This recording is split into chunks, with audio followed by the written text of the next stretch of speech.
when you cast a really young girl to play a girl from the 80s, the challenge is actually for you to introduce her to so many things. What was that like? Yeah, I mean, there were a lot of references that she didn't get, obviously, because she was born, well after the time that the film was set. But in the end, a lot of that stuff it's great texture, it's great fun. Certainly it's fun for me because I was able to relive aspects of my childhood. Right. But in the end, it's really all about giving this human performance in her relationship. And so even if she didn't get some of the references, it didn't really matter because her job is to bring this character to life in a believable way. And she did that and then some. So you introduced her to the Walkman. That's a great thing. Yeah, what is this thing?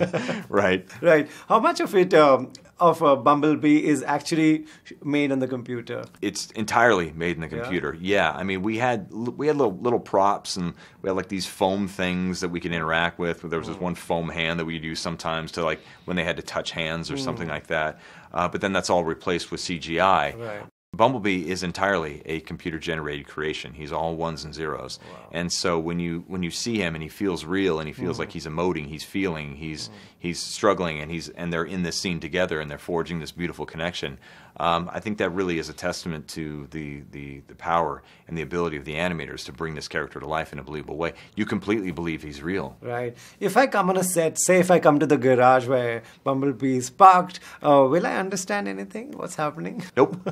I mean, I knew, because of my animation background, I knew that we had this one character, the central character, who was going to be animated. And so I treated all the scenes that Bumblebee was in as if they were animated sequences. So I broke down the scripts just like I would if I was making an animated movie.